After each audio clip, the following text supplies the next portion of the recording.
Ang programang ito ay rated SPG. Striktong patnubay at gabay ng magulang ang kailangan. Maaaring may masiselang tema, lengguwahe, karahasan, sexual, horror o droga na hindi angkop sa mga bata.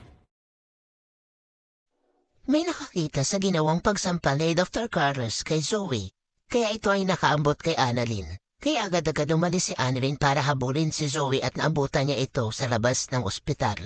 Tinanong ni Annalyn si Zoe kung totoo ba ang nakaambot na balita sa kanya na sinampal siya ni Dr. Carlos. At tinanong ni Annalyn kung ano ang dahilan kung bakit siya sinampal ni Dr. Carlos. Sinabi ni Zoe na kinumpronta niya ito tungkol sa kanyang daddy Robert.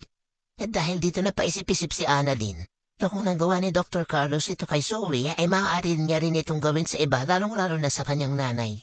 At sinabi ni Zoe na good luck na lang sa kanilang mag-ina at agad na itong umalis. Sa kabilang banda kausap ng mga tanyag ang kanilang attorney at kinukonsulta dito kung ano pa ang pwede nilang gawin para mabawi nila ang Apex. At sinabi ni Robert na gusto niyang makuha ang Apex ng buo at gusto rin niya makipaghiwalay kay Moira. Na sinang-ayunan naman ni Don Joselito dahil inis na talaga siya kay Moira.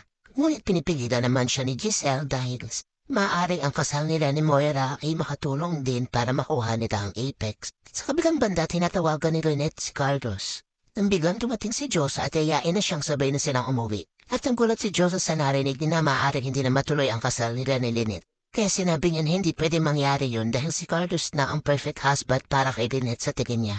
Kaya niyaya ni Josa si Lynette na hanapin nila si Carlos at sasamahan niya ito. Sa kabilang banda kaya hindi makontak ni Lynette si Carlos, ito naman ay naglalasing nang mag-isa at iniisip ang mga nangyari. Nang biglang dumating si Lyndon at niyaya ni Dr. Carlos si Lyndon na uminom.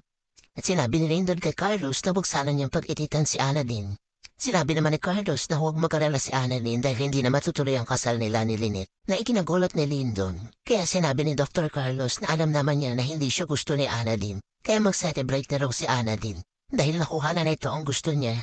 Napansin ni Lyndon na sobrang lasina ni Carlos, kaya nagmagandang loob itong sabihin na ihahati niya na si Dr. Carlos ngunit hindi pumayag si Dr. Carlos at ito ay sumigaw na umalis na ito. Umalis naman si Lyndon at tutuloy pa rin sa pag-inom si Dr. Carlos. Sa kabilang banda, pinareschedule na lang ni Lynette ang food tasting schedule nila ni Carlos dahil hindi niya ito makontak.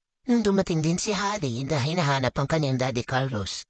At nalaman niya kay Lynette ang nangyari sa kanila kung bakit hindi niya makontak si Carl.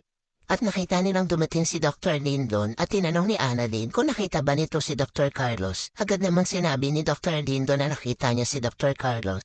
Tinawagan naman agad ni Harry ang kanyang daddy at sinabi niya na huwag siyang aalis dahil pupuntahan niya ito kasama si Lynette at Annalyn.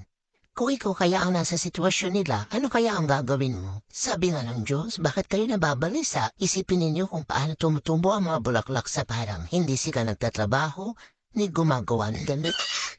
Kung nagustuhan mo ang aking channel, huwag mo kalimutan mag-comment, i-like, i-subscribe, at press mo na rin ang notification bell para lagi kang updated sa aking mga bagong uploaded na video. Thank you and God bless!